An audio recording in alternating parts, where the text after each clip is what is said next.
미래 토큰을 보지 않는 이유는 지난 챕터에서 다뤘듯이 이런 오토 리그레시브한 모델, 즉 과거의 토큰 또는 단어만 보고 현재 또는 바로 직후의 단어를 예측하는 그런 모델을 오토 리그레스 모델이라고 합니다. 그런 오토 리그레스 모델인 경우는 과거의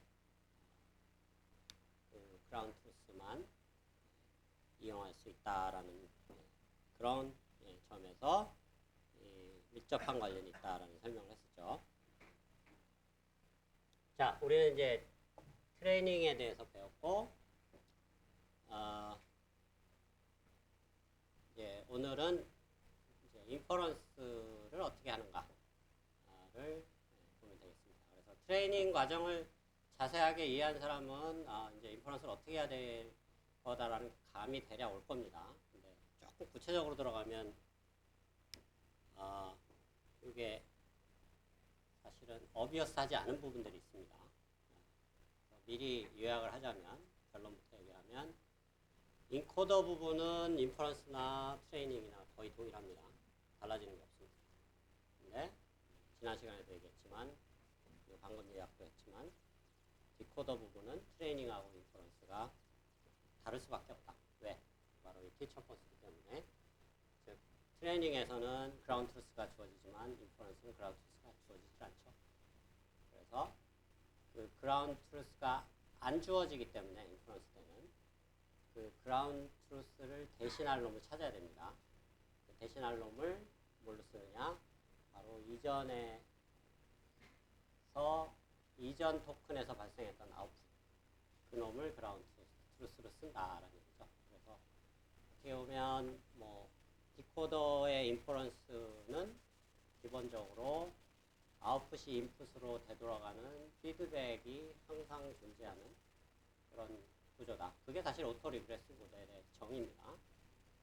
그 관점에서 여러분들이 인퍼런스와 트레이닝의 차이를 생각해 볼 수 있습니다. 자, 그래서 방금 설명한 대로 이 왼쪽 인코더 부분은 거의 트레이닝하고 동일합니다. 트레이닝에서도 그 토큰을 한 문장의 토큰이 지금 EOS까지 하면, end of sentence까지 하면 6개인가요? 5개죠? 5개의 토큰이 있는데 이거를 원 바이 원 집어넣는 게 아니고 인코더 그냥 통째로 다 집어넣는다고 했죠? 문장 통째로. 사실 통째로 다 집어넣어도 상관없습니다. 인코더는. 왜냐하면 어차피 패러럴하게 다 처리가 가능한 구조이기 때문에.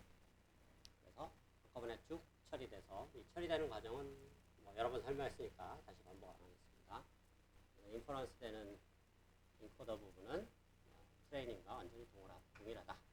그래서 여기는 별로 자세히 들여다볼 필요도 없는 거죠. 이 디코더가 문제입니다.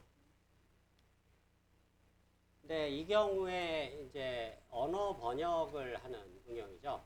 언어 번역을 하는데 인코더의 문장들을 통째로 집어넣는가를 한번 직관적으로 생각해 볼 필요가 있는데, 문장을 통째로 집어넣는 이유는 우리가 지난번 7장에서 다뤘듯이 일종의 컨텍스트 벡터라는 걸 하나 만들어내는 개념이 있었죠. 즉, 키 번역 문장을, 프렌치죠. 그 다음에 그걸 영어로 번역하려고 하는데, 반대구나. 키 번역 문장이 영어고 그걸 프렌치로 번역을 하려고 하는데, 영어 문장을 의역을 하기 위해서 어떻게 보면 의역을 하기 위해서 요약을 할 필요가 있다고 그랬죠. 그 요약의 역할을 하는 거를 컨텍스트 벡터라고 얘기했습니다. 그래서 그 요약하는 역할이 바로 이 인코더의 마지막 아웃풋이다 라고 생각을 하면 되겠죠. 마지막에 튀어나오는 게 일종의 컨텍스트 벡터다라고 생각하면 됩니다. 7장에서 배웠던. 똑같은 건 아니지만 기능은 거의 비슷하다라고 볼 수 있겠죠.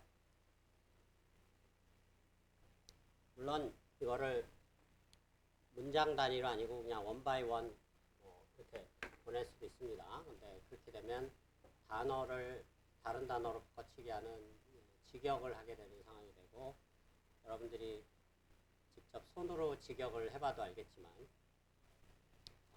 영어나 프렌치나 문법 구조가 다르기 때문에 단어를 그냥 단어로 바꿔치기 하는 식으로 직역을 하면은 제대로 된 번역을 할 수가 없습니다. 엉망의 번역이 나올 수밖에 없죠. 그래서 단어대로 번역하는 건 별로 추천할 수도 없고 좋은 방법도 아니다. 그렇게 생각하면 되겠죠.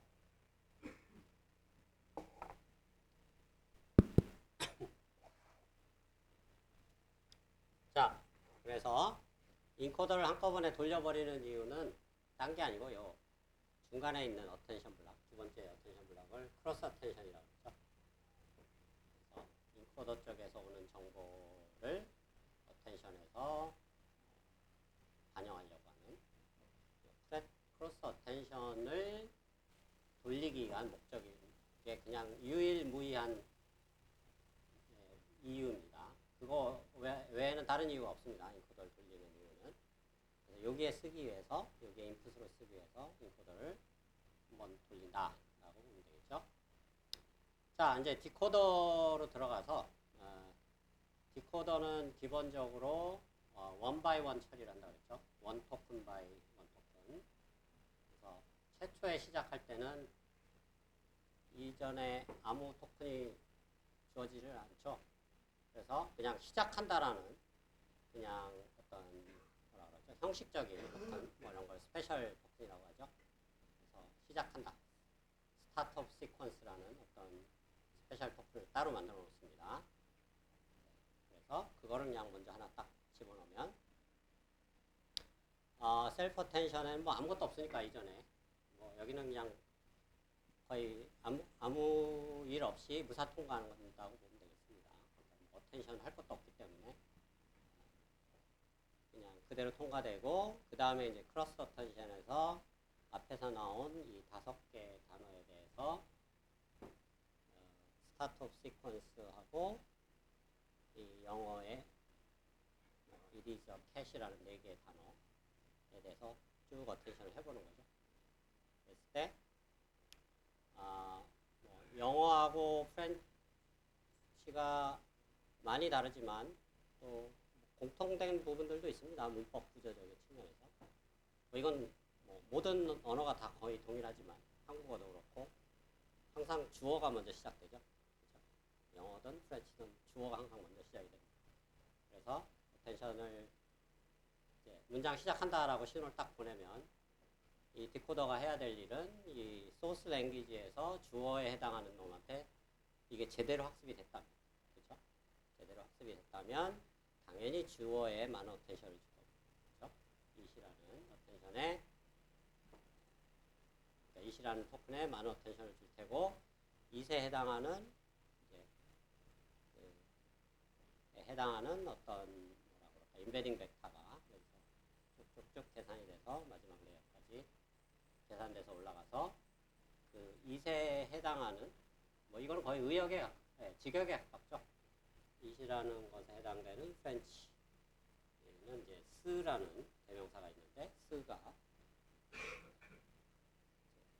사실 이리즈가 합쳐진 거긴 하지만 스하고 EST가 합쳐진 거긴 하지만 그런 단어가 튀어나오는 구조로 되게 됩니다. 그래서 인풋은 스타트가 들어가지만 아웃풋은 스타트의 다음에 나올 프렌치 단어를 예측하는. 근데 뭐 프렌치 단어도 토큰 단위로 자르면 한 몇십만 개 됩니다. 그렇죠? 그러면은 그 몇십만 개의 원합 벡터 중에 하나를 찾아내는 생각보다 상당히 난이도가 있는 태스크입니다. 이게 적당히 학습해갖고는 될 일이 아니라는 얘기죠. 굉장히 많은 데이터로 학습이 잘 돼 있어야 제대로 원하는 단어가 아웃풋으로 나올 수 있다. 자, 그래서 처음에 들어갈 때는 토큰 하나만 들어가서 마지막에도 그 토큰에 해당하는데 그 토큰의 다음 토큰에 나올 단어의 확률을 예측해 줍니다. 이 확률이 뭐 예를 가장 높은 확률이 세라는 단어로 나오게 되는 거고, 사실 이거보다 조금 낮은 확률들의 단어들도 확률이 나올 수가 있습니다. 이게 소프트맥스 값으로 나오기 때문에. 그래서 실제로 구현을 할 때는 여러분들이 혹시 프로젝트를 NLP 쪽으로 하고 있는 사람 손 들어보세요. 없나요? LLM이나 이런 쪽. 너무 사이즈가 커서 아무도 안 하나? 영상 쪽으로 하는 사람 손 들어보세요. 뭘 한다는 얘기지? 자, 기타 프로젝트 한다고 생각하는 사람 손 들어보세요. 여기 학생 예를 들면 뭐예요?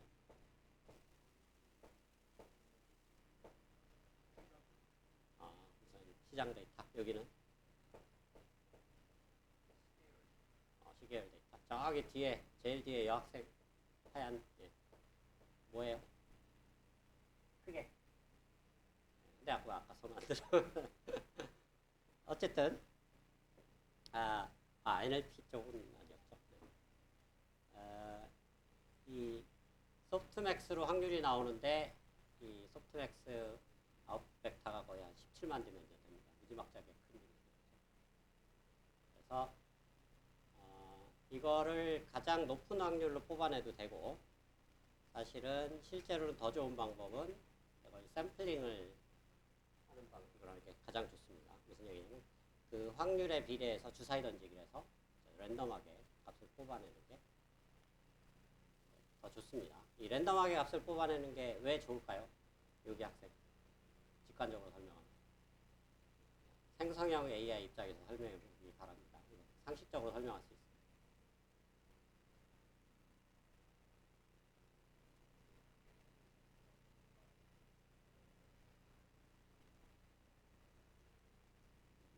거의 비슷한 답인데, 어쨌든 약간 다시 설명을 하면 가장 최대 확률만 계속 뽑아내는 거는 어떻게 보면 약간 디터미스틱한 거죠.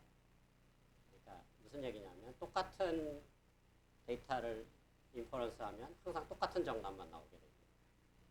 약간 재미없죠. 왜냐면 여러분들 챗GPT 돌려보면 똑같은 프롬프트를 넣더라도 돌릴 때마다 답이 문장이 살짝씩 바뀝니다. 그 이유는 여기서 확률적인 샘플링을 하기 때문에. 실제로 주사위를 던집니다. 던져서 가장 최대 확률만 뽑아내는 게 아니고 어떨 때는 두 번째로 큰 확률이 튀어나올 수도 있고 어떨 때는 세 번째 확률이 튀어나올 수도 있고. 자, 이런 게 섞여버리면 이걸 이제 영어로 다이버시티라고 하는데, 생성되는 문장들이 굉장히 다양하게 생성이 되는 거죠. 자, 그래서 사실은 생성형 AI의 키포인트는 바로 이 다이버시티입니다. 똑같은 게 계속 튀어나오면 생성형 AI가 아닙니다, 사실은. 그렇죠? 똑같은 인풋에 대해서 또는 똑같은 프롬프트에 대해서 계속 똑같은 결과만 나오면 되게 재미없죠? 정답이 항상 정해져 있는데 굳이 그거에 열광할 필요가 없다는 얘기죠. 근데 똑같은 프롬프트에 대해서 계속 인퍼런스 할 때마다 새로운 결과가 나온다라는 게 어떻게 보면 뭔가 창의적이라고 볼 수 있겠죠. 그때그때 달라지는 답으로 나올 수 있기 때문에. 자, 그래서 여기서는 확률로 소프트맥스 값으로 나오고, 그 소프트맥스 값을 어떻게 처리하느냐가 상당히 구현상의 재미난 이슈다. 실제로 LLM 돌려보면 예를 들면 그 확률 10개 중에 최대 10개 탑 K 중에 그 중에 확률 순서대로 랜덤하게 뽑아내는 식으로 많이 합니다. K가 10이면 K가 100이 있으면 100개 중에 뽑아낼 수도 있고. 자, 그래서 뭐 랜덤하게 뽑든 디터미스틱하게 뽑든 다음 단어가 세라는 단어가 나왔으면 아웃풋이 이거를 다시 인풋으로 돌려줍니다. 피드백을 하는 거죠. 인풋으로 돌려주고, 여기서는 인풋이 이제 2개 토큰이 들어가는 거죠. 첫 번째 토큰은 아무 의미 없는 토큰이고, 두 번째 토큰은 방금 전에 생성된 거를 집어넣으면 이제 이거를 프로세싱하면 목표가 뭐냐면 요 세 번째 들어갈 토큰을 생성하는 거죠. 그래서 여기는 토큰이 계속 하나씩 생성되는데 생성대로 위치가 달라지는 거죠. 세 다음에 나올 확률, 소프트맥스 값 확률이 튀어나옵니다. 수천만 개의 어떤 숫자들이 나오는 거죠. 그 중에 거의 0에 가까운 숫자들이 대부분이지만, 예를 들면 그 중에 한 100개 정도는 뭐 꽤 큰 확률, 뭐 한 0.3 정도 이상 뭐 확률들이 가능성이 있습니다. 그 중에 그 확률에 비례해서 나오는 횟수가 증가되도록 샘플링 한다 그러죠. 주사위 던지기를 해서 결과를 뽑아냈더니 다음 단어가 영어의 on에 해당되는 on이 들어갈 수 있다라는 거죠. 다음 단어가 on이 나오면 그것도 여기다 집어넣고 3개의 토큰을 집어넣고 다시 그대로 이제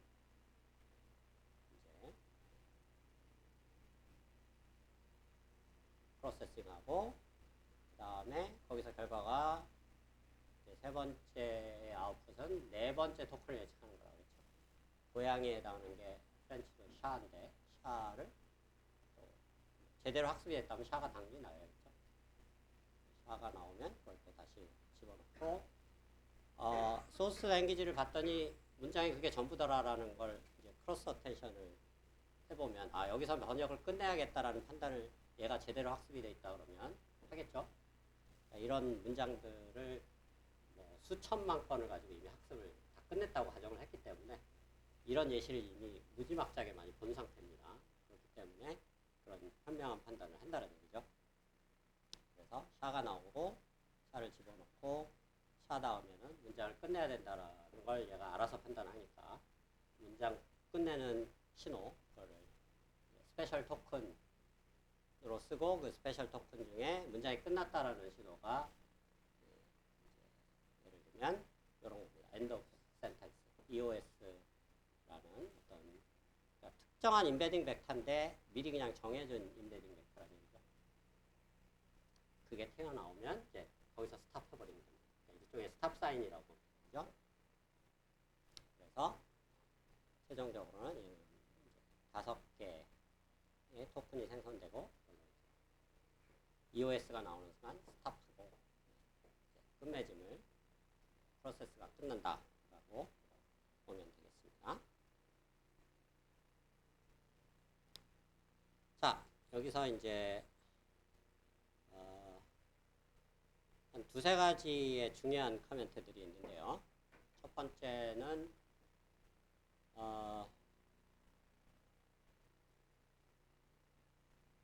지금 요거는 이제 언어 번역 쪽에 관련된 예시였죠. 이게 만약에 챗 GPT 같은 상황이다. 그러면 어떻게 인퍼런스를 하게 되는가를 한번 이 예시를 가지고 그대로 생각을 해볼 수 있습니다.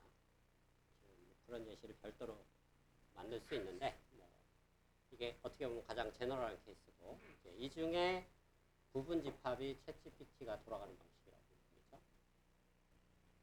자, 이미 설명했듯이 챗 GPT는 디코더 온리 모델입니다. 그 말은 이쪽에 아예 없다는 얘기입니다. 자, 이것만 가지고 돌리고 자, 여기서 두 번째 어텐션 블락, 크로스 어텐션은 인코더가 존재할 때만 필요한 블락입니다. 인코더가 없으면 이것도 필요 없어지겠죠. 날려버리면 요놈하고 요놈만 있는 딱 그런 구조가 되겠습니다. 챗 GPT가 사실 되게 거창해 보이고 뭔가 특별한 것 같지만 별거 아니라는 얘기예요. 그냥 이게 전부입니다. 챗 GPT 뜯어보면 사실은 그 이상도 그 이하도 없습니다. 뭐가 신비한 게 있는 줄 사람들이 착각하고 있는데 전혀 아니라는 거죠. 그래서 여러분들이 뭐 이 기회에 다 이미 알고 있는 내용일 수도 있지만 챗 GPT에 대한 환상을 빨리 깨버리는 게 좋습니다. 별거 아니라는 거를 다들 인지를 하기 바라고 별거 아니라는 얘기를 강조하는 이유는 챗 GPT가 만든 게 아니라는 얘기죠. 얘가 잘 못하는 게 있고 얘가 잘 안 되는 것들도 부지기수로 많습니다. 이따 예시가 나오겠지만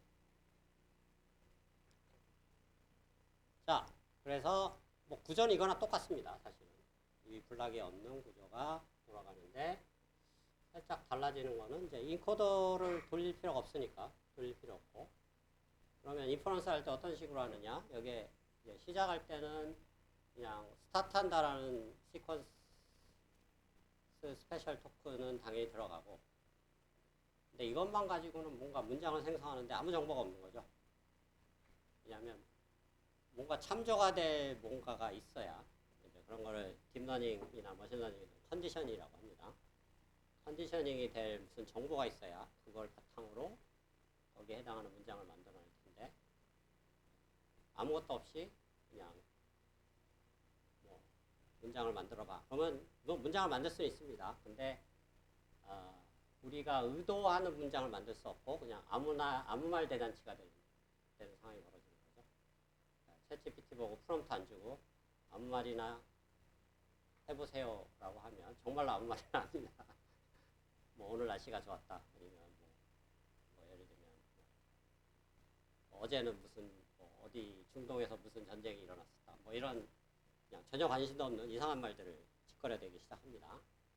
이제 그런 거는 별로 재미없는 내용이니까 정말 아무 말 대잔치를 듣고 싶다 그러면 뭐 하겠지만 그럴 필요는 없으니까 대체로 어떻게 하냐면 사람들이 여러분도 많이 쓰고 있겠지만 프롬프트를 쓰죠. 뭐 예를 들면 내가 뭐 이런 토픽에 관심 있으니까 여기에 대해서 한번 설명해봐. 뭐 예를 들면 내가 무슨 뭐 독일 유명한 철학자 칸트가 한 일에 대해서 궁금한데 칸트에 대해서 한번 설명해봐. 뭐 이렇게 프롬프트를 딱 주면 SOS 다음에 그런 프롬프트에 해당하는 문장이 제가 말한 문장이 단어로 한 20개에서 30개 정도 되겠죠. 20, 30개 토큰이 쭉 들어가고 SOS하고 그 프롬프트에 해당하는 토큰이 한꺼번에 팍 들어갑니다. 그렇죠? 그거는 그냥 원샷으로 들어간다고 보면 되겠죠. 그래서 여기 한 30개의 토큰이다 그러면 30개가 한꺼번에 탁 들어가고 그 다음부터 그 30개 토큰 안에서 어텐션을 시작하는 거죠. 그래서 그 토큰에 대한 답으로 첫 문장이 뭐가 나와야 될지를 얘가 그 다음에 예측을 하게 됩니다. 그러면 그 프롬프트 다음에 그 첫 문장이 들어가고 지금 방금 설명한 순서대로 그대로 반복을 합니다. 31번째 첫 번째 생성된 토큰을 집어넣고 돌리고 또 나오면 32번째 생성된 토큰을 다시 집어넣고 또 돌리고 물론 프롬프트는 미리 주어진 거니까 이거는 사실은 유저가 준 거지 아웃풋은 아니기 때문에 그렇죠? 이거는 굳이 뭐 아웃풋으로 따질 필요는 없습니다. 그러니까 프롬프트 다음에 있는 것만 챗GPT 그 창에다가 딱 띄워주면 재미난 뭔가 칸트에 대한 재미난 뭔가 설명이 나왔구나 라고 우리가 읽을 수가 있는 거죠. 자, 그런 관점에서 볼 때 그게 이제 첫 번째 여러분들이 챗GPT가 어떤 식으로 돌아가고 있는가를 보는 관점이고 이제 그 관점에서 볼 때 굉장히 중요한 몇 가지 실용적인 상황들이 고려가 될 수가 있습니다. 사실 이건 뭐 여러분들이 대학원에서 배우고 연구해야 될 사항이긴 한데 실제로 이제 이런 서비스를 구현을 할 때 오픈 AI가 챗GPT 서비스를 구현을 할 때 재미난 사실은 한 동시에 접속자가 몇 명이냐가 이슈가 될 수 있다는 겁니다. 무슨 얘기냐면 동시에 챗GPT 같이 엄청나게 파퓰러한 서비스는 동시 접속자가 어떤 순간에 따라서는 뭐 몇천만 명이 될 수 있다는 거죠. 그러면 그 몇천만 명의 그 프롬프트들이 다 다를 텐데 그 프롬프트들을 어떤 식으로 처리할 건가. 일종의 이제 패러럴 프로세싱을 하는 거죠. 그러니까 사용자가 늘어날 때 이 인퍼런스를 어떻게 스케일업을 할 건가 라는 겁니다. 그래서 이제 그럴 때는 우리가 그동안은 배치 사이즈 1으로 학습을 시켰지만 인퍼런스 할 때는 배치 사이즈가 유저 수에 따라서 늘어난다고. 첫 번째 유저는 뭐 이런 프롬프트죠. 그 밑에 두 번째 유저는 저런 프롬프트죠. 한 1000만 명이 동시에 접속했다. 실제로 가능한 시나리오죠. 챗GPT가 전 세계적으로 정규 사용자가 한 1억 명이 된다고 하니까 그러면 한 1000만 명의 프롬프트가 배치 사이즈 1000만 명으로 들어가고 그거를 한꺼번에 처리해요. 이게 한꺼번에 처리하는 게 가능합니다. 왜냐하면 각 유저들의 리퀘스트는 서로 연결될 필요가 없죠. 서로 상관관계가 아예 없습니다. 왜냐하면 각자 원하는 게 다르기 때문에. 그렇죠? 그래서 완전히 독립적으로 패러럴하게 프로세싱이 가능하니까 패러럴하게 유저들 테스트를 처리를 해야 된다라는 게 이제 첫 번째 보여주시고, 이제 그 관점에서 약간 돌아가 보면 트레이닝 그림으로 좀 볼까요? 크로스, 네, 셀프 텐션 볼 때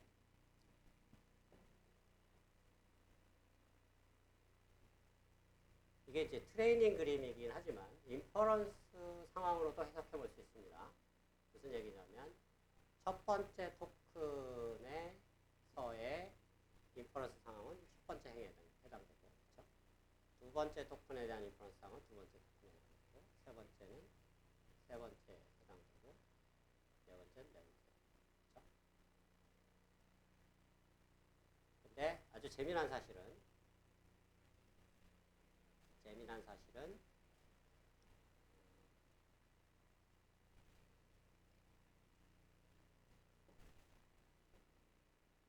예를 들면 요 세 번째 토큰과 네 번째 토큰을 처리할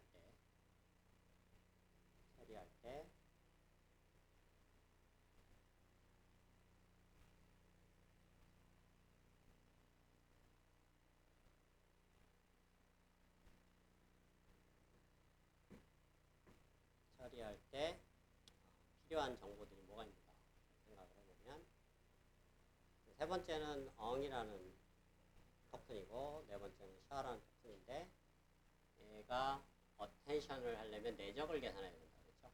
내적을 계산하려면 이전에 나왔던 SOS 이전 토큰 세, 그 다음에 자기 자신은 별로 의미는 없지만 어쨌든 과거에 나왔던 토큰들이 다시 필요하고 그걸 연산을 해야 된다. 그렇죠? 근데 재미난 사실은 이 과거에 나왔던 토큰들은 한 번 생성이 되고 나면 고정이 돼버리죠.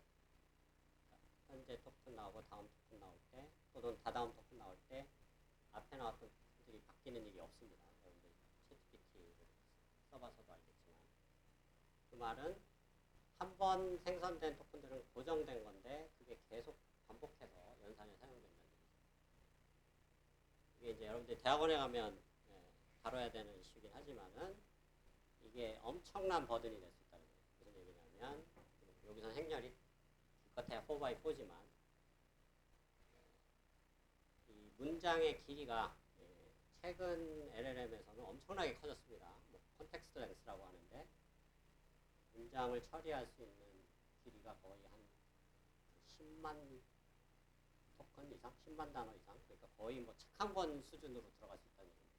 프롬프트가. 그러면 이 행렬의 크기가 10만 바이 10만이 된다는 얘기죠. 근데 문제는 이 인베딩 벡터들이 이렇게 참조돼야 되는 이전 토큰들이 똑같은 놈들이 계속 재사용된다는 얘기입니다. 근데 이게 재사용하면 되는 거 아니냐 이렇게 생각할 수 있는데, 우리 같은 알고리즘 하는 사람들은 신경도 안 쓰는 문제입니다. 근데 하드웨어 하는 사람들 입장에서 이게 엄청난 골칫덩어리라는 거죠. 왜냐하면 똑같은 정보가 메모리에 저장되어 있는데, 예를 들면 지금 컨텍스트 엑스가 한 20만이다. 그러면 20만 개의 워드 인베딩 벡터가 똑같은 게 토큰 한 번 처리할 때마다 메모리에서 GPU로 왔다가 또 사라지고, 또 다음 토큰 할 때 20만 개가 또 메모리에 왔다가 또 사라지고, 엄청난 낭비죠. 그 메모리 자원에. 그래서 이제 이거를 메모리에서 왔다 갔다 하는 시간을 줄이자 라는 게 굉장히 중요한 연구 주제입니다. 그래서 이런 거를 이제 KB 캐시라고 하는데, 우리가 QKB 할 때 K하고 B가 이전에 나왔던 토큰들이라고 그랬죠. 그러니까 이전 나온 토큰들은 고정된 거기 때문에 고정된 거를 계속 왔다 갔다 할 필요가 있느냐. 그래서 로컬 메모리에 저장 시켜놓는 방식을 취합니다.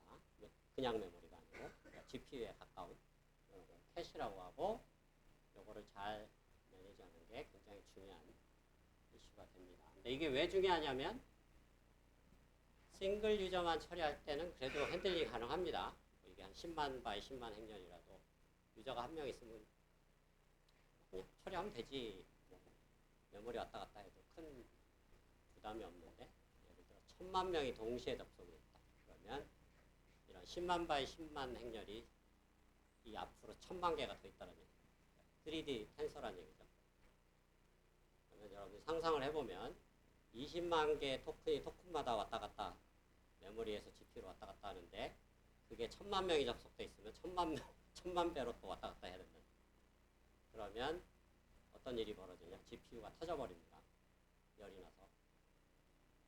그래서 아무리 고가의 GPU를 쓰더라도 뭐 H100, H200 이런 거 한 8장 달려서 여러분들은 접속도 못하는 굉장히 비싼 GPU입니다. 그런 좀 고사양은 거의 한 20억 됩니다. 그런 거로 한 10명 정도 서비스하면 끝나버리는 그런 상황이 됩니다. 근데 1000만 명을 서비스하려면 어떻게 해야 되느냐? 왔다 갔다 하는 메모리를 줄여줘야 큰 이슈가 벌어집니다.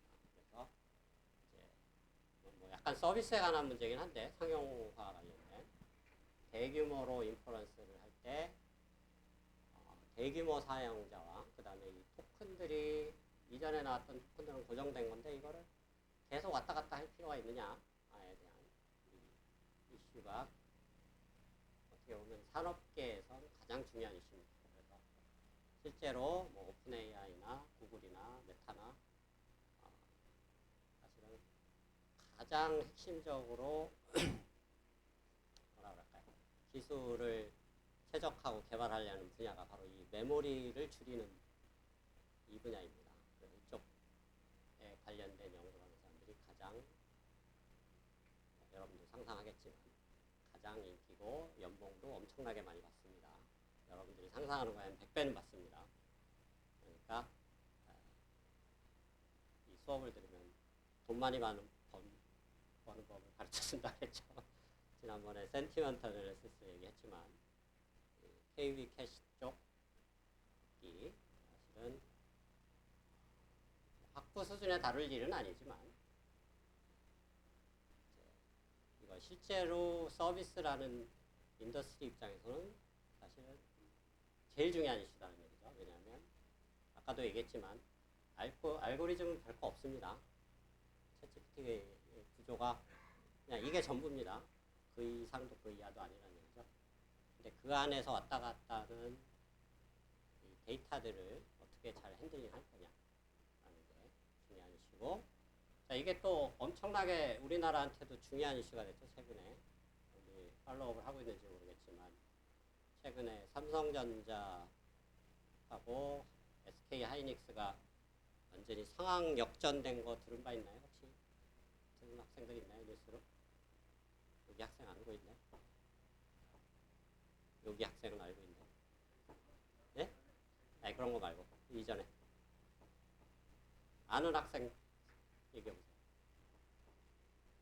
어떻게 역전이 됐죠? SK 하이닉스 훨씬 더 돈을 많이 법니다. 왜 그럴까요? 예? 그렇죠. 예. HBM이라는 것 때문에 그렇죠. 근데 HBM이 뭐 하는 거냐? 그게 별거 아닙니다. 지금 제가 방금 설명한 이 데이터를 메모리에서 GPU로 왔다 갔다 하는 거를 빠르게 해주는 어떤 메모리 버스라고 보면 되겠죠. 그냥 메모리를 이렇게 그냥 좀 초고속으로 접근하게 만드는 그런 뭔가 디바이스라고 해야 되나, 시스템이라고 해야 되나, 하여튼 그런 거죠. 그래서 지금 말한 게 사실은 전 세계 반도체 시장에서 세계 1, 2하고 2를 그냥 역전시켜버리는 그런 엄청난 뭔가 역할도 했다는 얘기입니다. 그래서 지금 말하는 게 지나가면서 그냥 별거 아닌 것처럼 얘기하고 있지만 이게 몇십조 원이, 몇십조 원이 아니죠. 몇백조 원이 왔다 갔다 하는 이슈라는 얘기입니다. 그래서 그런 관점에서 마치 마침 우리가 이제 이런 트랜스포머 디코더의 인퍼런스를 배우고 있으니까 트랜스포머의 인퍼런스가 엄청나게 이 경제적으로 산업적으로 중요한 토픽이다라는 거를 제가 아무리 강조해도 모자르지 않습니다. 그래서 좀 더 자세하게 나중에 공부하고 싶은 학생들은 대학원에 가서 이런 것들을 자세하게 공부하기 바랍니다.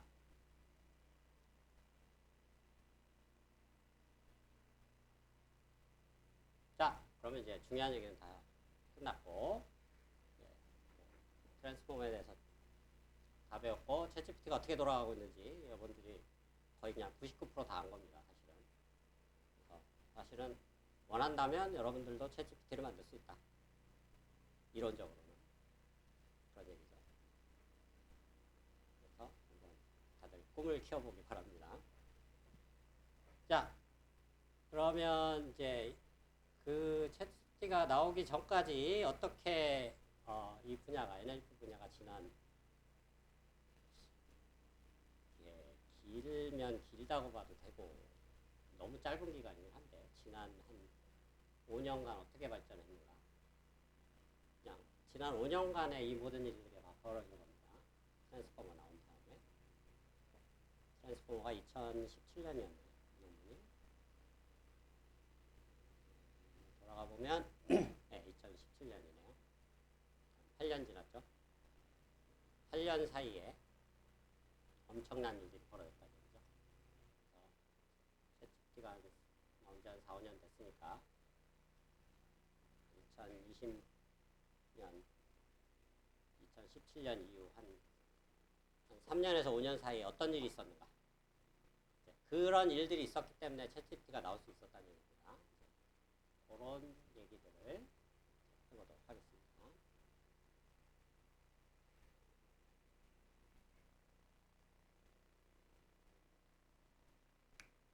자, 그래서 이제 가장 중요한 변화가 어떻게 보면 이제 새로운 패러다임이라고 볼 수 있는데요.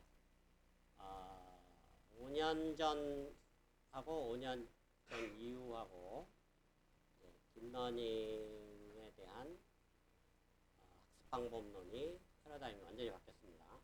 무슨 얘기냐면 그 전에는 거의 99% 지도학습 위주로 AI가 개발이 되고 서비스가 됐다고 친다 그러면 5년 전 이후부터는 트랜스포머가 나온 이후부터는 기본적으로 지도학습은 다 포기했다라고 보는 게 맞습니다. 지도학습 완전 포기해버리고 비지도학습으로 완전히 전환했다라고 이해하면 됩니다. 어떻게 보면 이거 자체가 굉장한 혁신이죠. 왜냐하면 지도학습과 비지도학습의 차이를 1장에서 한번 얘기를 했지만 지도학습은 일단 데이터의 라벨링이 필요하죠. 근데 이 라벨링이 그냥 한마디로 얘기하면 그냥 일종의 엄청난 노동력이 필요한 그러한 토픽이다라는 얘기입니다. 그래서 무슨 얘기냐면 지도학습으로 어떤 AI를 개발하는 데는 분명한 한계가 있다. 왜? 데이터 사이즈를 늘려야 되는데 예를 들어 데이터 사이즈가 여러분들이 데이터셋을 만든다 한 10,000건 정도 만드는 정도 수준은 라벨링 어떻게든 해볼 수 있습니다. 10명 정도 모아갖고 십시일반 한 사람이 한 1,000개씩 맡아서 하면 되는데 데이터셋이 예를 들어 한 10억 건으로 늘었다. 그러면 그걸 여러분들이 몇 명이 모여서 할 수 있는 수준이 되느냐 생각해보면 불가능한 일이에요. 10억 건 정도 데이터를 처리하려면 그걸 라벨링 한다는 것 자체가 말이 안 된다는 얘기죠. 어불성설이라는 얘기죠. 그러면 이제 두 가지 초이스가 있는 거죠. 지도학습을 아예 포기해버리거나 라벨링을 안 하는, 아니면 그거 말고 다른 방법이 없네요. 라벨링을 포기하는 방법뿐이 없다. 그렇다고 딥러닝 개발을 포기할 수는 없는 거고, 그러니까 지도학습을 포기해야 된다는 얘기입니다. 그럼 또 다른 대안이 뭐냐? 생각해보면 비지도학습 말고는 없다는 얘기죠. 그래서 이전만 해도 비지도학습이 성능이 떨어진다고 해서 다들 피하는 기술이었는데 5년 전 이전에는, 최근에는 물론 비지도학습이 성능이 떨어지긴 하지만 대신에 다른 강점이 있다. 비지도학습은 데이터는 엄청 많이 모을 수 있다. 왜냐하면 데이터를 모으는 것과 데이터를 라벨링하는 것을 여러분들이 구별을 해야 되는데, 사실 이걸 같은 이슈로 보는 분들이 의외로 많습니다. 밖에서 강의를 해보면. 이게 완전히 다른 이슈라는 얘기죠. 데이터를 모으는 것, 데이터 게더링은 굉장히 쉽습니다. 근데 데이터 라벨링하는 것은 방금 설명한 것처럼 엄청나게 어렵다. 예시를 들면 이런 거죠. 뭐 가끔 도로에 나가보면 그런 차들 돌아다니는데 위에 이렇게 벨로드럼이라고 라이다 달고 이렇게 네이버나 카카오 맵 이런 거 찍으려고 막 돌아다니는 차들이 있습니다. 본 사람 있나요? 손 들어보세요. 있을 것 같은데. 그렇죠? 자주 보입니다. 요즘도 보입니다. 자, 그런 차들이 뭐를 하고 있냐면 그냥 길거리 돌아다니면서 길거리 그냥 주변 사진들, 동영상을 계속 찍어대는 거예요. 하루 종일 돌아다니면 한 햇빛 떠 있는 동안 돌아다닌다면 9시간 돌아다니겠죠. 9시간의 동영상을 뭐 한 달 내내 찍어온다 그러면 거의 한 300시간 정도를 찍을 수 있다는 거죠. 근데 이게 엄청난 양입니다, 사실은. 300시간 정도면. 왜냐하면 300시간 곱하기 거기 추수로 하면 3600 곱하기 1초에 30장씩 찍으니까 곱하기 30 하면은 뭐한 10에 5승에다가 10에 7승 3 곱하기 10에 7승이네요. 그러니까 거의 한 3천만 장의 사진이 찍힌다는 얘기입니다. 그러니까 무슨 얘기냐면 뭘 강조하고 싶은 거냐면 데이터 모으고 싶으면 그냥 차에 카메라 설치하고 돌아다니기만 하면 된다는 얘기입니다. 돈 들 일 별로 없죠. 운전자 인건비만 주면 된다는 얘기입니다.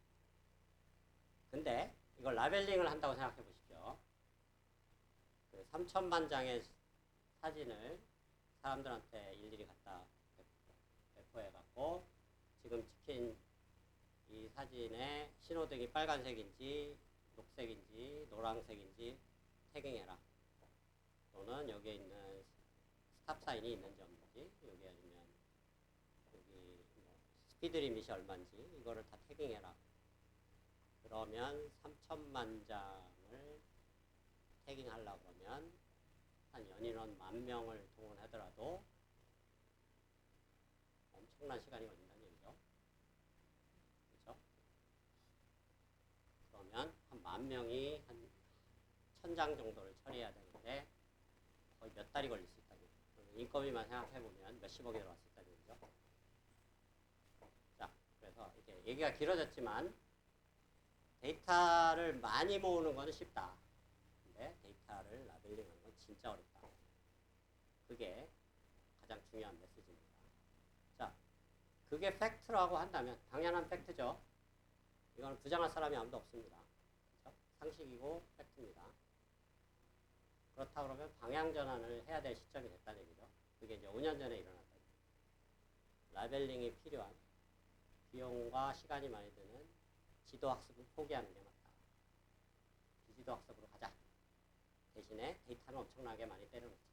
라벨링을 못하는 대신에 기존의 지도학습에서 쓰던 데이터 양보다 막 몇천 배, 몇만 배 더 쓰자는 거예요. 자, 그렇게 했더니 놀랍게도 성능이 올라가더라는 겁니다.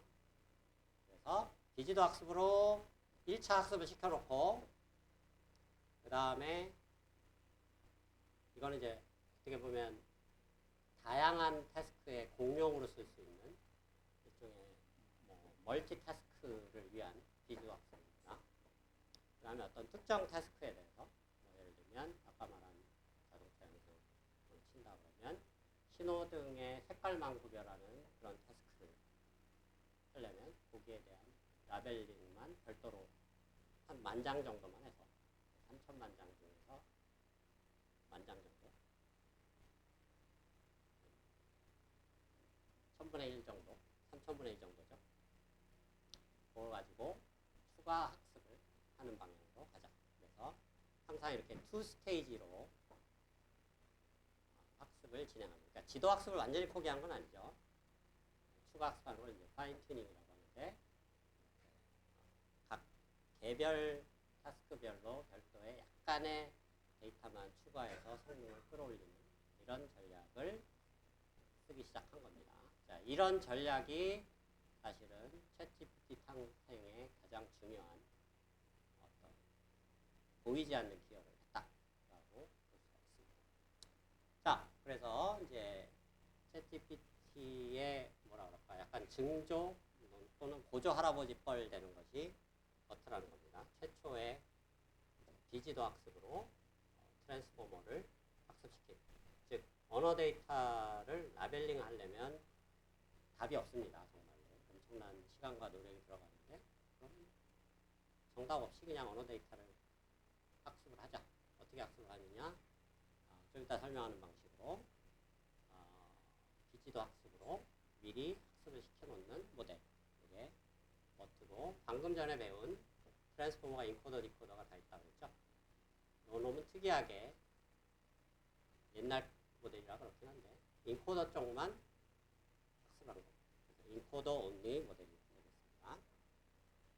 자, 그래서 버트가 이제 2년 뒤에 출연을 했는데 어떻게 보면 뭐 최근 일이긴 하지만 지난 한 5년에서 7년 사이에 벌어진 일이긴 하지만 트렌드가 재밌죠. 무슨 얘기냐면 트랜스포머는 원래 제한은 인코더 디코더가 다 제한됐는데 초반에는 인코더가 각광을 받다가 후반부에는 완전히 이제 디코더가 대세를 장악한 이제 그런 상황이 됐습니다. 그래서 이거는 인코더이기 때문에 요즘 뭐 인기는 별로 없죠. 근데 학술적으로는 여전히 많이 비교돼서 쓰이고 있습니다. 자, 그래서 버트가 작은 사이즈 모델이 있고 베이스 모델이라고 하고 또 큰 사이즈 모델이 있습니다. 라지 모델이라고 하는데 지난 시간에도 설명했듯이 이 트랜스포머의 가장 큰 장점 중에 하나는 스케일업이 가능하다고 했죠.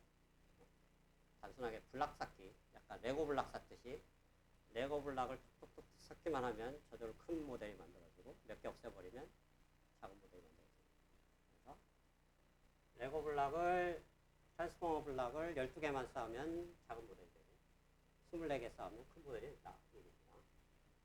그리고 이제 워드 임베딩에 해당하는 벡터 디멘전은 이전에 예시를 때 512 디멘전 썼는데 약간 큰 거 이게 128을 더해서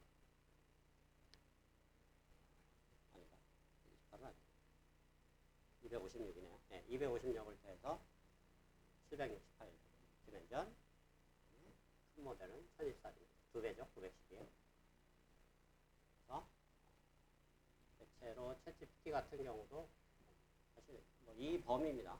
1024 아니면 2048 생각해보면 2048 정도 디멘전만 돼도 엄청나게 큰 겁니다. 웬만한 언어 처리는 그 이상 굳이 넘어갈 필요가 없다. 걸 알 수가 있고 그 다음에 이제 우리가 멀티헤드가 꼭 필요하다고 이미 설명했었죠. 그래서 우리가 지난번에 예시를 때 한 8개를 얘기했는데 여기서 버튼은 12개, 16개를 썼다. 뭐 이게 뭐 새로운 거 같지만 새로운 거 하나도 없습니다. 그냥 아까 우리가 지난 시간에 배운 트랜스포머의 인코더 부분은 그냥 블락 쌓기 하듯이 더 많이 쌓은 거 말고는 없다. 라는 얘기가 되겠습니다. 다만 이제 학습되는 구조가 좀 다릅니다. 버튼은 인코더만 쓰다 보니까 문장을 하나만 집어넣고 처리하는 게 아니고 때에 따라서 물론 하나만 들어갈 때도 있는데 2개를 대체로 집어넣습니다. 번째 문장, 두 번째 문장. 두 개를 왜 집어넣느냐? 두 개의 문장 간의 상관관계를 보기 위해서. 무슨 얘기냐면 첫 번째 문장 A, 두 번째 문장 B라고 할 때 B가 A의 뭐 예를 들면 질문에 대한 답을 주고 있느냐 아니냐 이런 걸 판단하거나 아니면 B가 A를 이렇게 재구성한 문장이냐 영어로 패러프레이즈라고 하죠. 그러니까 뜻은 똑같은데 그냥 다르게 쓴 문장을 그런 걸 판단할 때 근데 기본적으로 이게 클래시피케이션이죠.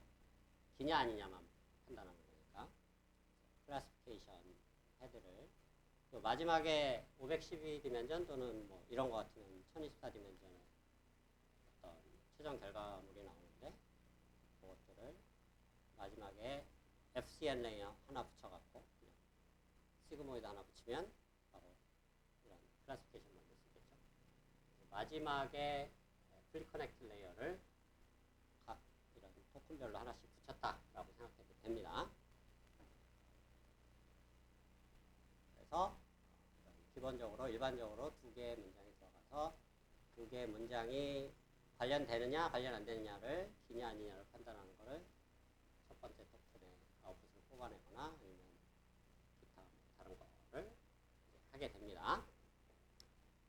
자, 근데 아까도 강조했지만 프리 트레이닝은 기본적으로 비지도 학습이라고 했죠.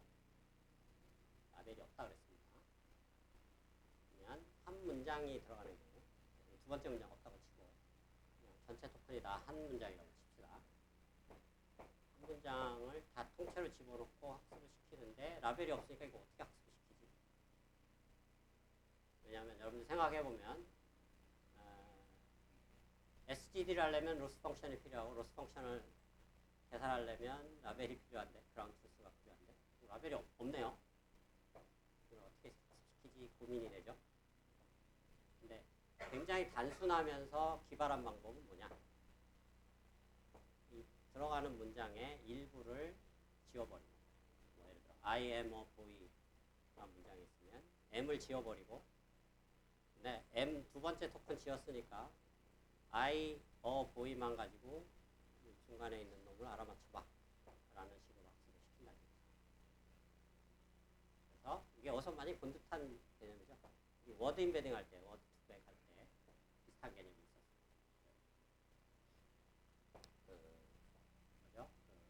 워드 투백 중에 스킵그램 말고 씨바우라는 놈이 딱 그런 역할을 하는 거였죠. 주변 단어를 가지고 가운데 있는 단어를 알아맞히는 약간 비슷한 개념입니다. 그래서 굉장히 역설적이긴 한데 이게 성공할 수밖에 없었던 이유는 대단한 성공을 거뒀습니다. 이 버트가 나오자마자 이전에 다른 딥러닝 기반, 그러니까 다른 딥러닝이라는 게 RNN 기반이죠.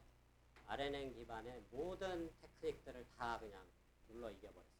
이 버트가 나오자마자. 그래서 센세이셔널 했었죠. 그 당시만 해도. 2019년. 지금은 이제 아무도 거들떠보지 않지만은 그 당시만 해도 엄청난 연구였습니다. 연구 결과. 성능이 엄청나게 잘 나왔다는 얘기인데 왜 잘 나왔을까? 근본적인 원인을 생각해보면 굉장히 단순합니다. 단순한 이유는 뭐냐? 제가 방금 비지도 학습이라고 얘기했죠. 근데 뜯어보면 비지도 학습을 가장한 지도 학습입니다.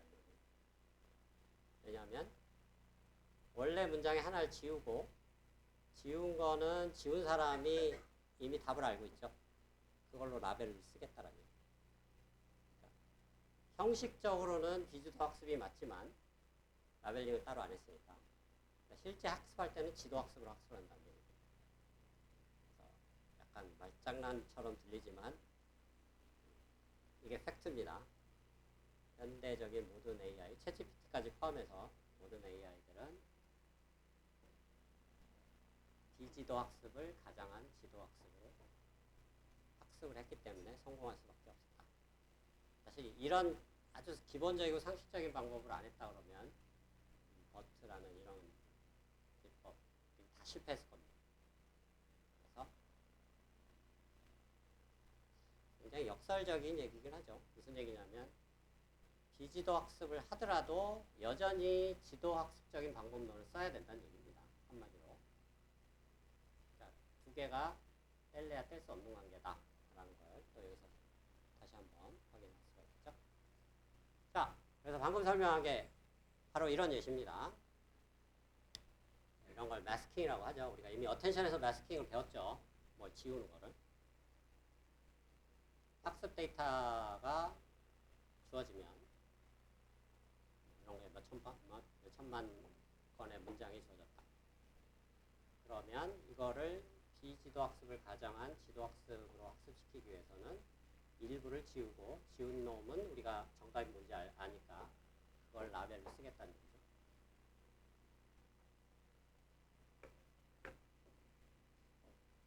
그러면 뭐를 지울 거냐가 또 이슈가 되겠죠. 정해진 위치를 아까 두 번째 토큰을 지었는데 항상 정해진 위치만 지우라는 법은 없으니까 더 좋은 방법은 랜덤하게 지우면 되겠죠. 랜덤한 토큰의 위치를 정해서 랜덤하게 지우는데 모든 걸 또 다 지워버리면 아예 예측이 안 되니까 일부만 지워야겠죠. 전체적으로 한 15%만 지우는 방식으로 전체 문장에서 100개 단어가 있으면 그중에 한 15개 단어를 지우겠다는 거예요. 그리고 15개 단어에 지운 놈은 우리가 그 정답을 알고 있으니까 뭘 지웠는지 알고 있으니까 그걸 라벨로 쓰겠다. 엄밀하게 얘기하면 이런 종류의 학습 방법을 셀프 슈퍼바이즈 러닝이라고 합니다. 그래서 사실은 언슈퍼바이즈 러닝이 아니고 말뜻 그대로 자기 자신의 뭔가 지도 학습. 우리말로 직역을 하면 자기 지도 학습이라고. 말이 좀 이상하긴 한데 자기가 자기를 지도하는 그런 용어는 없죠. 사실은 자기 주도 학습은 들어본 것 같은데 자기 지도 학습입니다. 그래서 자기 지도 학습은 엄밀하게 얘기하면 비지도 학습이 아니고 지도 학습이라는 얘기죠. 아주 묘한 바운더리에 있는 테크닉인데 이거는 뭐 제 주관적인 생각이지만 최근 생성형 AI의 대성공의 가장 큰 공자가 뭐냐를 한마디로 묻는다 그러면 저는 주지 않고 셀프 슈퍼바이즈 러닝이다. 이게 잘 될 수밖에 없는 게 라벨도 필요 없는데 지도 학습처럼 학습을 할 수 있으니까. 그러니까 양쪽의 장점을 다 가져온 거죠. 라벨링할 시간과 노력도 줄이고 성능은 지도 학습처럼 잘 나오고. 그래서 디퓨전 모델이든 또는 챗GPT든 이런 것들이 대성공을 거두고 있는데 사실은 그 저변에는 이런 아주 단순한 원리가 가장 중요한 혁신적인 역할을 했다 라고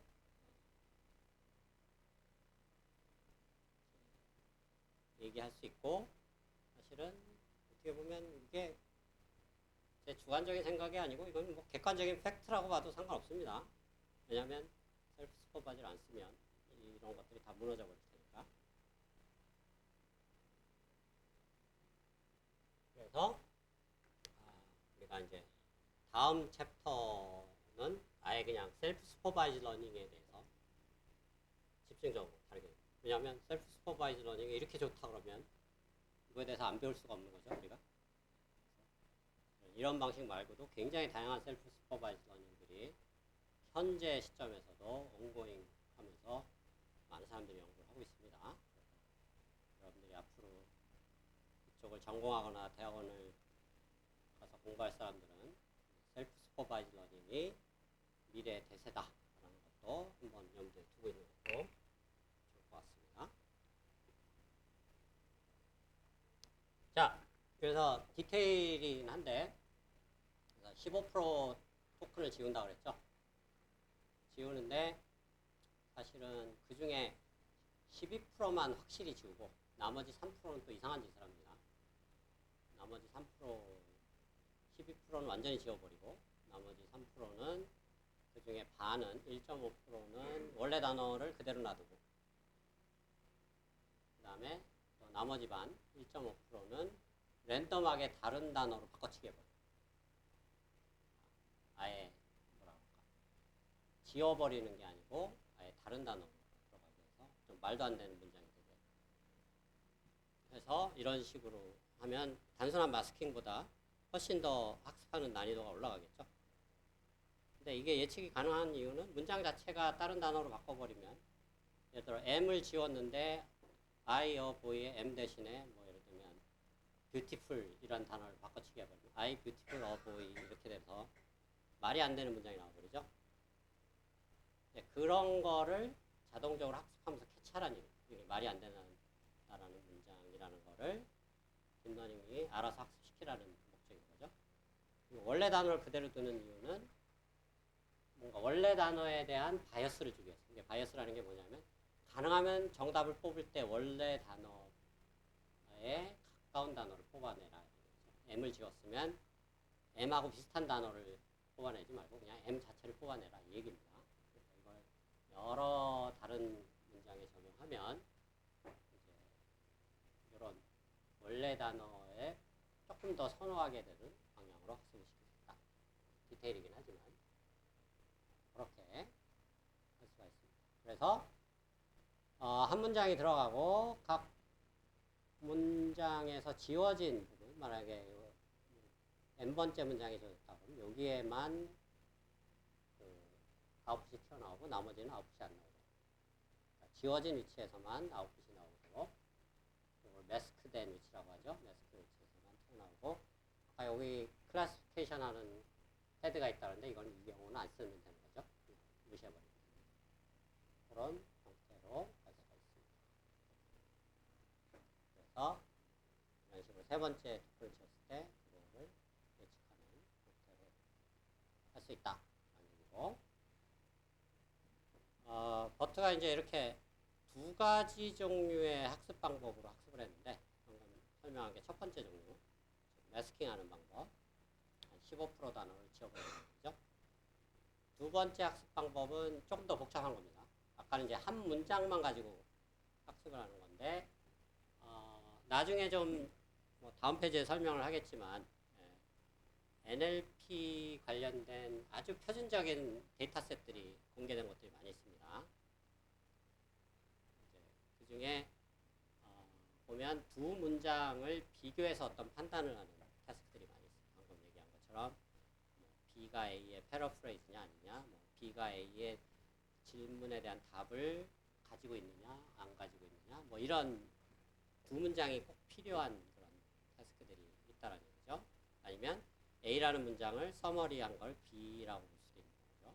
그런 식으로 두 문장을 인풋으로 집어넣고 여기서도 여전히 매스킹을 적용합니다. 중간중간에 지워버리고 그 다음에 여기서는 이제 뭘 하냐면 NSP라는 게 Next Sentence Prediction 문맥상 A가 B 다음에 나오는 자연스러운 문장이냐 아니냐. 그러니까 이거는 좀 난이도가 높은 게 문맥을 봐야 되는 거죠. 단순히 단어들의 조합만 보는 게 아니고 문맥을 보고 이게 연결되는 문장 같으면 yes고 기다. 전혀 뜬금없는 문장이다 그러면 아니다라고 답을 해야겠죠. 그래서 이걸 학습할 때는 여기 클래시피케이션 하나만 거기다 로스 펑션을 크로스 엔트로피로 우리가 선정해서 다 배웠죠? 그런 걸로 학습을 시키고 로스 펑션 계산해서 더 이상 기타깝게 얘기했으니까 그 얘기는 안 하겠습니다. 백프랍을 어떻게 하는지는 더 이상 설명 안 하겠습니다. 어떻게 하는지는 수십 번 얘기했으니까 여러분들이 집에 가서 한번 생각을 해보기 바랍니다. 자, 뭐 예를 들면 이런 거죠. 어떤 사람이 가게에 갔는데 우유 한 갤런을 샀다. 뭐 좀 두 문장이 말이 되죠? 연결이 되죠? 근데 어떤 사람이 가게에 갔는데 펭귄은 뭐 날아다니지 못하는 새다. 갑자기 뜬금없는 두 번째 문장이 튀어나온 거죠. 그래서 첫 번째는 답이 yes고 두 번째는 답이 no다 이거죠. 두 문장이 연결이 되어 있느냐 연결이 안 되어 있느냐. 자, 이런 데이터셋으로도 잔뜩 막 수백만 건을 가지고 학습을 시켰다는 거예요. 그래서 이렇게 이제 이런 걸 프리트레이닝이라고 한다는 얘기죠. 그래서 한 문장만 가지고 지운 단어를 알아맞히기. 그다음에 두 문장을 가지고 두 문장이 서로 연결되어 있냐, 안 연결되어 있냐를 알아맞히기. 이렇게 딱 두 가지 방법으로만 학습을 시켰다라는 것도 비지도 학습으로 엄밀하게 얘기하면 셀프 슈퍼바이즈 러닝이고, 셀프 슈퍼바이즈 러닝의 아주 긍정적인, 이건 부정적인 뉴스가 아닙니다. 긍정적인 뉴스는 셀프 슈퍼바이즈 러닝은 다시 한번 강조하지만 지도 학습, 비지도 학습을 가장한 지도 학습입니다. 성능이 좋을 수밖에 없다는 얘기죠. 자, 그게 어떻게 보면 이제 버트의 요약이고, 그러면 버트가 왜 이렇게 엄청난 각광을 받았었느냐? 좀 지난 얘기를 하지만 각광을 받을 수밖에 없었던 게 기존에 우리가 7장에서 배웠던 뭐 RNN, LSTM, GRU 거기서 쓰는 방법은 다 이겨버리는 겁니다. 그 순간에 어떤 얘기가 당연히 나오겠죠? 어떤 얘기가 나와야 될까요? 다 이겨버렸어요. 트랜스포머가. 그렇죠? RNN 더 이상 필요 없다. RNN이 이제 뭐라 그래야 되나? 이제 뭐라 그러냐? 축구 선수 치면 이제 그냥 은퇴한 축구 선수가 돼버리는 상황이 돼버린 겁니다. 근데 이제 그 저변에 더 놀라운 사실이 있는 게, 이렇게 학습을 했더니 얘가 일종의 그 unknown task에 대해서도 성능이 잘 나오는 그런 놀라운 성질을 갖는다는 것을 발견했다라는 게 더 중요한 사실은 성능이 좋다라는 겁니다. 무슨 얘기냐면, 지금 이 학습 방법을 보면 딱 두 가지만 학습을 했죠. 그냥 지운 거 알아맞히기, 두 문장이 관련이 있냐 없냐, 그것만 학습을 했습니다. 근데 이렇게 학습된 걸 가지고, 이게 이제 프리트레이닝 된 거죠. 마지막에 또 다른 풀리 커넥트 레이어 하나 더 붙여갖고, 그게 약간의 추가 학습, 그러니까 전체 학습 시간에 뭐 0.001%도 안 됩니다. 데이터셋 사이즈도 그렇고 시간도 그렇고 약간의 추가 학습만 했더니 전혀 다른 태스크에 대해서도 놀라운 성능을 보이더라. 예를 들면 어떤 문장이, 우리가 지난 시간에 제가 강조했던, 여러분들이 일론 머스크처럼 조만장자가 될 수 있는 방법이 있다 그랬죠. 뭐라 그랬죠? 지난 시간에 설명 중에. 예? 그러니까 어떤 테크닉을 쓰면 된다 그랬죠? 예? 그 뒤에 학생? 돈 버는 방법을 가르쳐줬는데도 안 배우네, 여기 학생. 예? 자, 구체적으로 어떤 예시를 들었어요? 주식시장에서.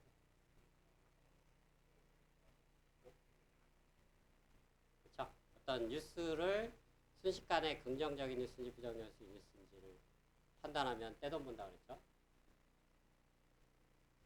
자, 그런 센티멘털 애널리시스라고 하는데, 사실 센티멘털 애널리시스 여기서 전혀 학습 안 시켰죠? 근데 그거를 약간의 데이터만 가지고, 뭐 예를 들면 이건 한 1000만 건 데이터로 학습시켰는데 한 10,000건 정도의 센티먼트 데이터를 가지고 마지막 헤드에 여기에 뭐 하나 FCN 레이어 하나 딱 붙여갖고 학습을 했더니 센티멘트 애널리시스가 기존의 다른 어떤 방식으로 학습시킨 것보다 훨씬 더 좋은 성능을 내는, 그러니까 전혀 학습을 안 시켰던 것들도 성능이 잘 나오는 이런 놀라운 성질이 보이더라는 얘기입니다. 이게 우리가 이제 나중에 LLM 다음 챕터에서 다룰 때 이머전 어빌리티라는 거를 관련이 되는데, 일종의